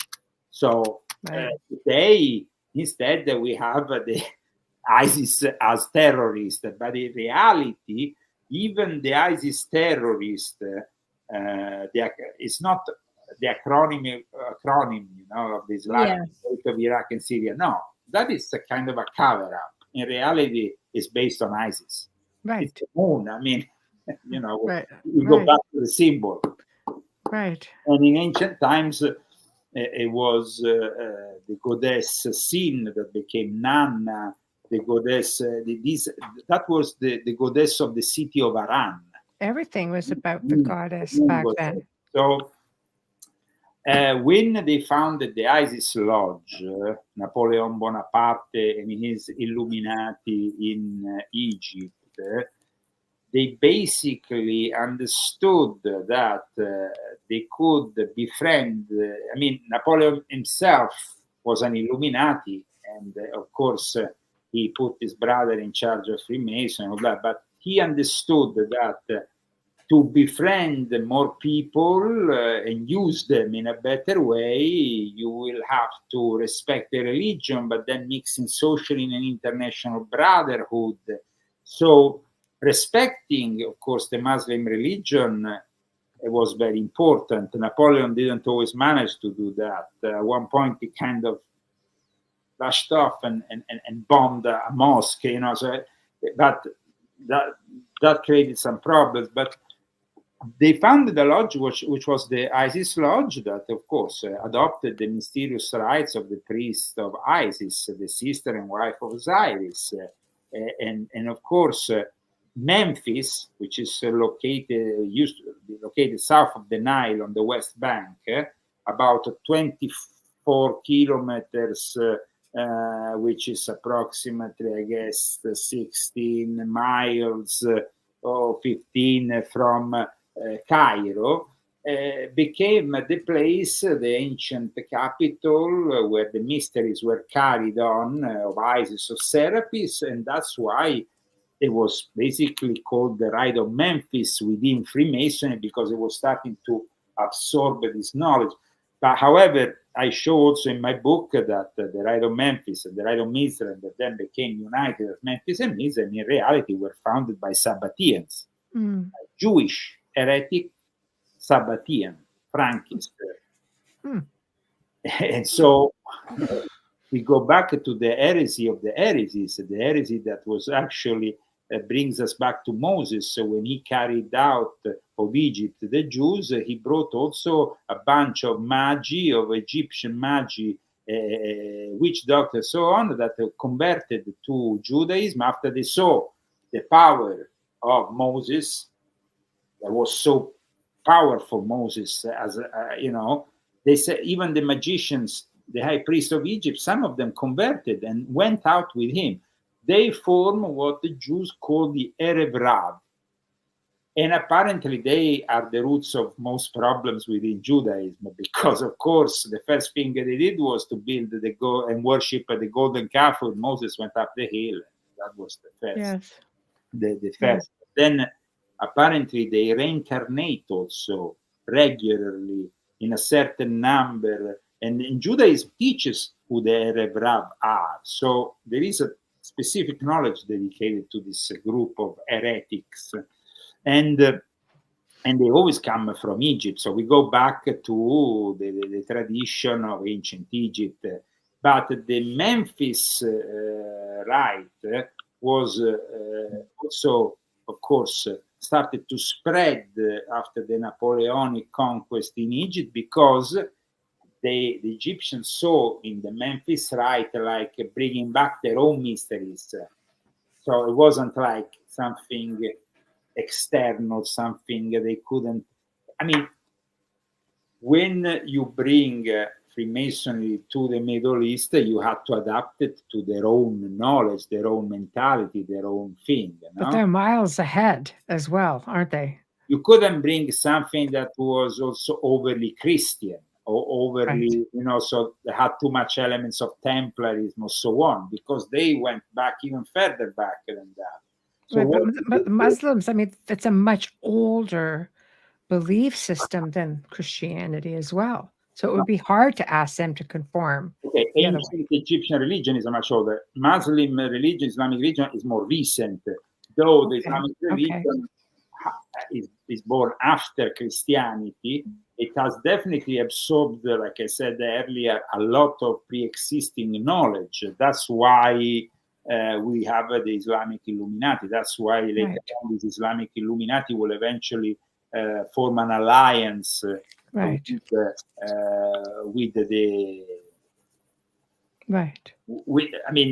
the Muslim Illuminati, and they found that their counterparts in the West, the ideal allies, because in the West they have been doing more or less the same thing. They had to cover up a lot of knowledge that the Christian church didn't want you to have. No. So all these mystery schools eventually will be absorbed by what we now today call speculative Freemasonry. The same thing what could be done in the Middle East, because they also had a lot of teachings and stuff that were prohibited by Islam outright, and so they needed a place to have this. So then that's why these lodges, especially lodges that included the Egyptian teachings, became very popular, of course, in Egypt, even if they were actually born in France or born in Europe. So it was like bringing back to them some of their own knowledge. In any case, I explain how in all this story there is also my own experience in finding, when I went there to Egypt to study and to spend some time there, thanks to the Boutros-Ghali family. By the way, Pasha Boutros-Ghali was one of the members of one of the most influential lodges, and so connected to Jamal ad-Din al-Afghani and everything that happened back then. Also, so I found in Egypt, through somebody who was introduced to me by the Ghali family, a guy called Mohammed El Gabri. El Gabri family is basically a very famous family of archaeologists and looters, because a lot of stuff has been looted. Oh, yes. Back in the old days. I mean, this is a family, a clan that has been dealing with ancient artifacts for over 150 years. They are very famous in Egypt. And this guy is a member of the Club of Rome. He's a Freemason, actually, from Grand Lodge, I think the new Grand Lodge of New Jersey, because Freemasonry is now officially forbidden in Egypt. And what happened was that he took out a sword and said, Leo, I want to show you the first Masonic sword, the Egyptian Masonic sword. And he shows me the date on the sword, and you can actually see the date yourself, because I include a photo of the sword in the book. And the photo and the date is actually 1777. Wow. 1777 actually is a bit before even the official start of Freemasonry in Egypt, which came with the Napoleonic and all. Because 1777, we are really in the early stages. Napoleon haven't even reached basically Egypt. So who was behind this Masonic sword with the compass and the square? 1777. He told me that it was brought into the desert for a few days so it could be ritualistically buried and then taken out so they could then use it. I mean, that is another evidence that, of course, Freemasonry had been already in Egypt for a long time, and that, of course, there was always the usual connection with what I call the Cairo Lodge. So it's, I think, important to understand that I made the research also thanks to my own personal experience. It's not only about reading books, studying, and doing this, but also I unfortunately, and say unfortunately because my experience after with Islam wasn't one of the best. Right. No, absolutely. Why do you think the Middle East, just in general, just can't seem to find any kind of peace? Because it's us.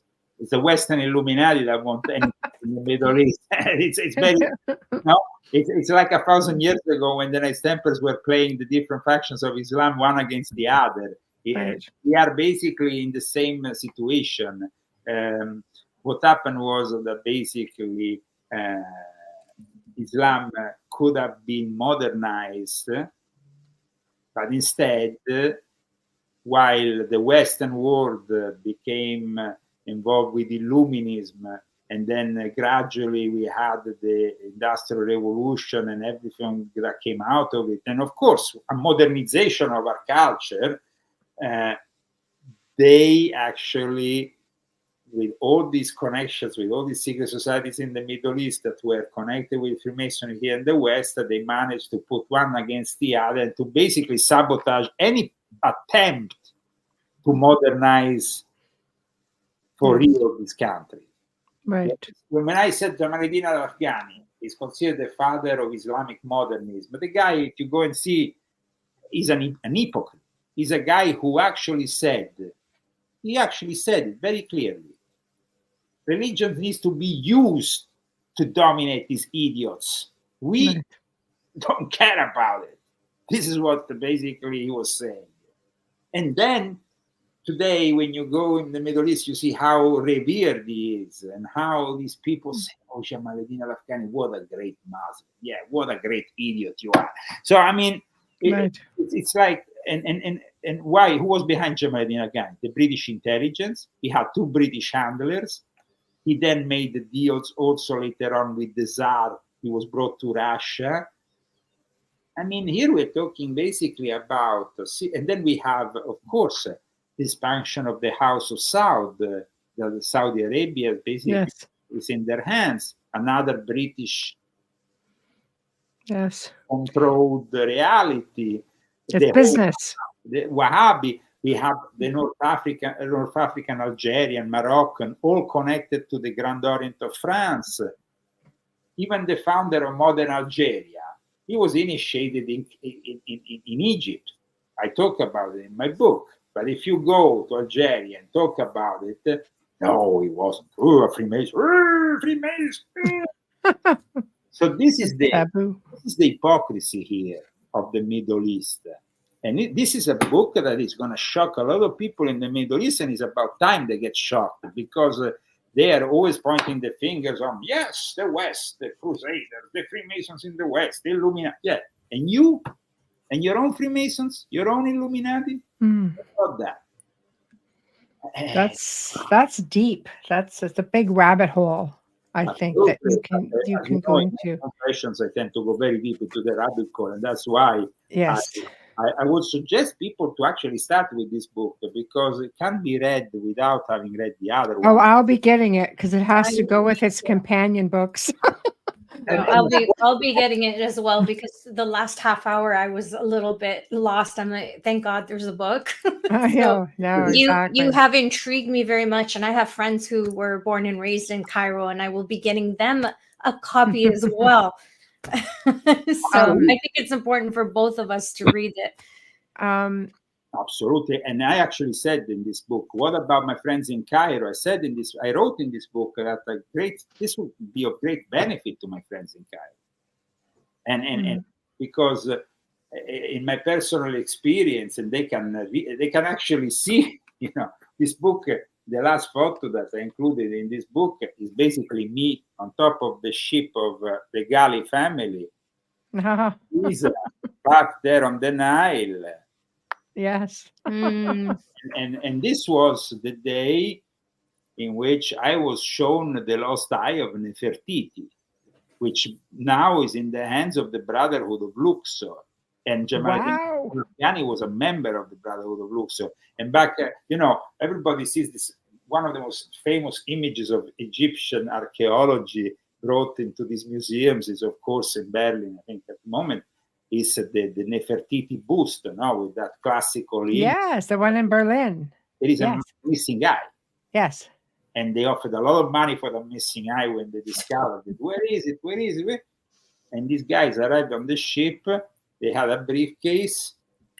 And in front, I remember, of Ralph Budrus Ghali, they opened the briefcase. And they said, we are the Brotherhood of Luxor. And this is one of our magical artifacts that we use for a ritual.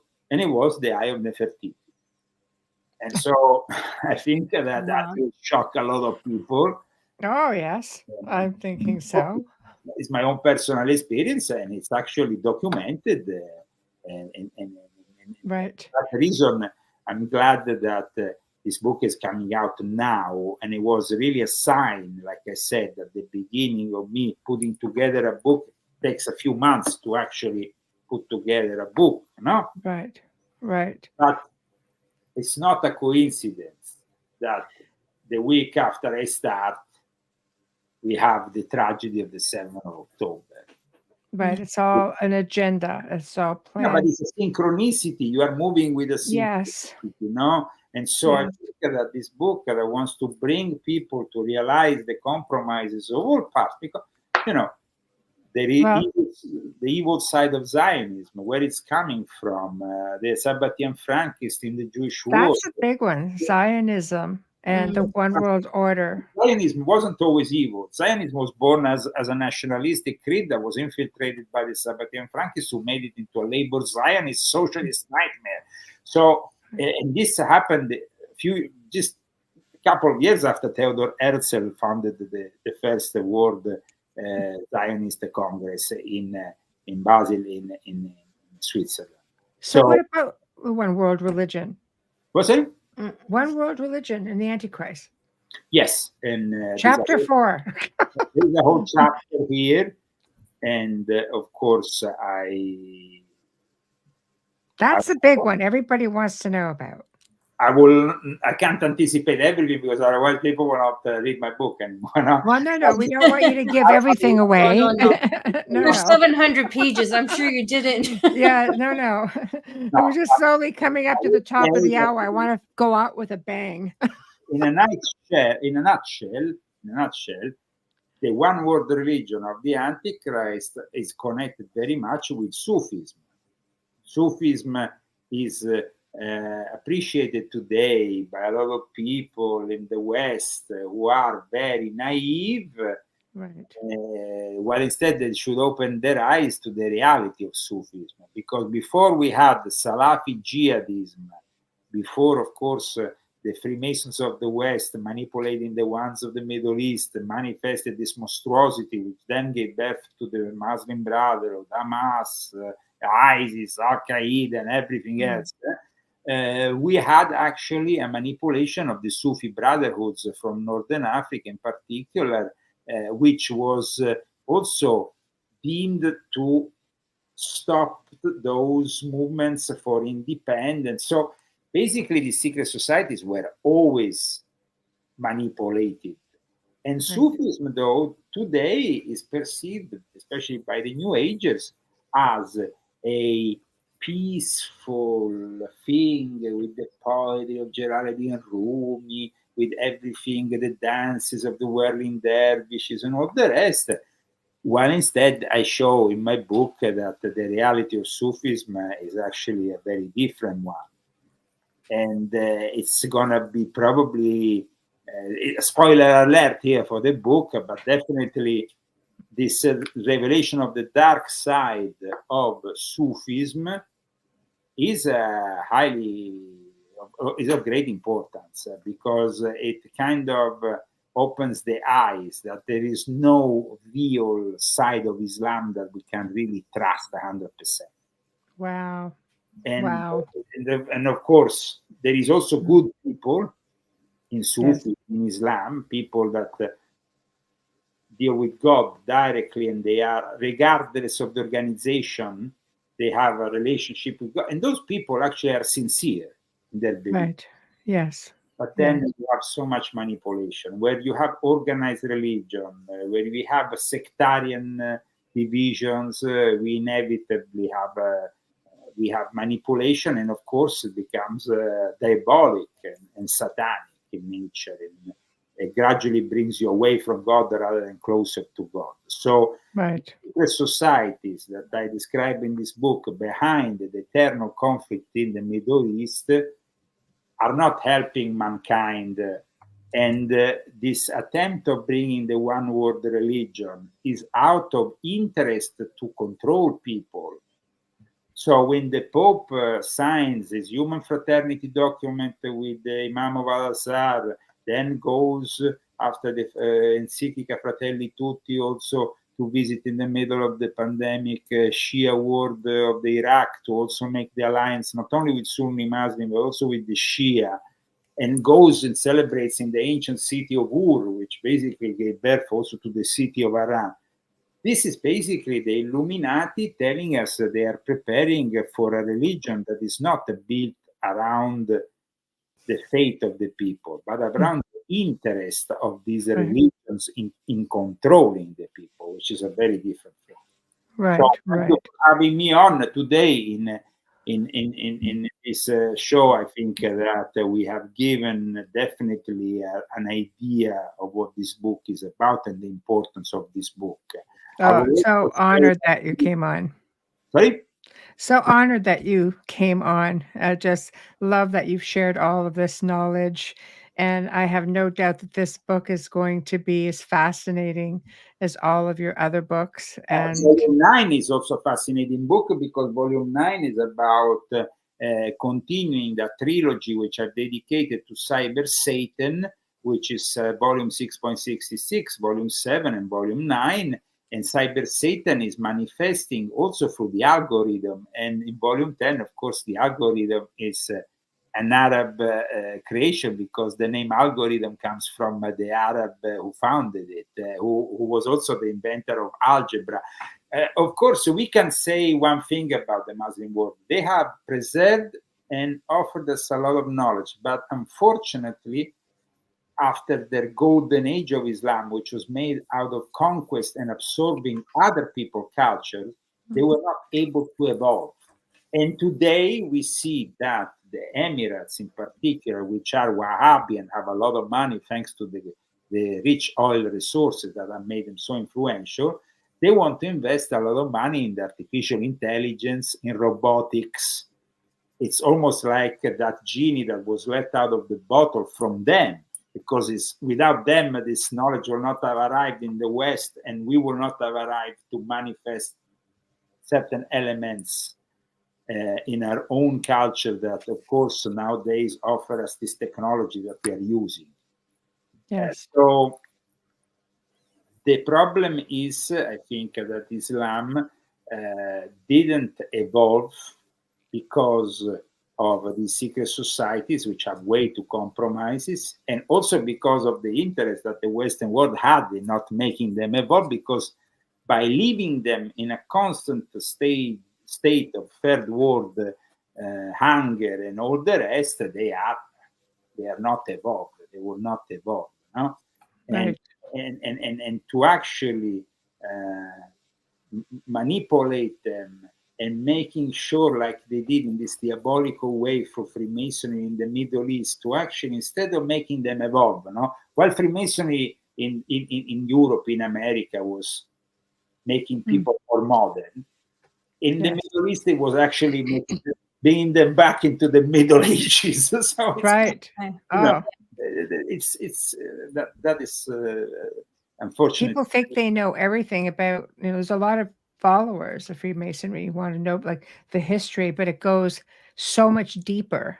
Yes, like you say, it goes so far back. I've been interviewed yesterday by a Freemason who is very much involved to this day with Freemasonry. I'm no longer involved with Freemasonry since I moved here. I initially went to some lodges in California, but I didn't really like the way they were working, so I stopped. As I stopped also many years ago to have an involvement with the Illuminati. So today I'm not an active member of neither Freemasonry or the Illuminati. But of course, I have a lot of knowledge and research because I was involved for many years in the Canterbury Masonic Research Center in London. I have been an historian for the Monte Carlo Lodge and many other things. So I think that it's important for people to realize that the person who is bringing you this knowledge is somebody who has lived this knowledge, and hopefully it will enlighten you in some way, and it will give us the possibility to move on from the state of chaos, and also from the stupid conspiracy theories that we see around the internet that are very limiting. Yes, I agree with you 100%. And So, where can they find your book, Leo? okay, they can find my book. The links are on leozagami.com. And of course, you can also find it on Amazon. So, right there. I always encourage people to go on leozagami.com because I also publish all my latest articles, and at times referring also to my latest books. And of course, maybe in the future, once you went through the book more thoroughly, we can maybe discuss it further. I think that would be wonderful. I'd love to discuss the Antichrist. I watched part of that interview on your YouTube, that discussion, and I'm like listening to it as I'm getting ready for the show, thinking we have to have him on for this. I think we have a whole other 9 books we could do. We have 9 shows. We have a lot of shows and a lot of knowledge, and I thank you also all the people who are seem to be appreciating all this from the comments I see here on the side. Oh, yes. Thank you very much for having me on. And, Thank you. And God bless you all. Thank you you so as well. much, Thank Leo. you so much, Leo. Have a good night. Good night. Well, that was one heck of an interesting interview. Oh my gosh. So huge thank you to Leo Zagami for coming on and sharing his knowledge. And I highly recommend all of his books. They are fascinating. Even if you have just a healthy curiosity, check it out, because this is part of his background, and he knows what he's talking about. He's the real deal with all of this. So pay attention when you read it. It's not just a passing fancy. It definitely is well researched, and it comes from a great place of knowledge. So thank you all, to those of you who've tuned in, to everybody in chat, to all the millions of people around the world who are actually listening in on different audio servers. We appreciate you so very much. Big thank you to Folgers Coffee for sponsoring tonight's show and every night's show. Big thank you to Justin Snicker and Steve McGinnis. We appreciate you so very much. You will not finding this archive, I don't think, on YouTube, but you can go find it on Roku TV. You could find it. I know Joe will have it up on Rumble. The network does have a Rumble. It will be on, I think it's on X. They don't care. It's up there. Go. You guys could find it under myself or UFO Paranormal. It is going to be floating around. And if you're looking for the audio, you know, our biggest one, of course, is SoundCloud. So there will be places that you can listen in. So tomorrow night, we have another brand new guest, Dr. Bruce Rapuano. I hope I said that right. And he's going to be discussing his new book, Dominion Lost, A Scientist's Own Alien Abduction Encounters. That represents the only firsthand account of a UFO close encounter alien abduction by a mainstream American scientist. And you're not wrong on that. You don't get too many that actually want to talk about it. It's logical. So it's going to be a fantastic show.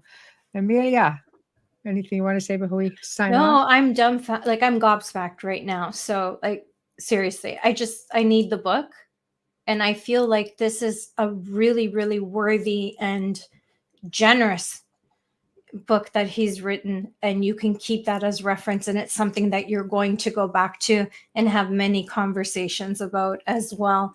I mean, I'm so grateful for him taking the time and all the struggle to make sure that everything was exposed. Yep. Absolutely. Yeah. Absolutely. And I'll tell you, out of all of his books, you're going to find something in all of them. He exposes everything.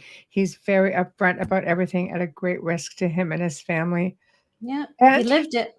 We are 9 minutes over. So No way we were going to stop, man, because couldn't get enough of all this amazing conversation. No. So thank you all for tuning in. We will see you tomorrow night, and things will be back to normal in the chat room. Good night.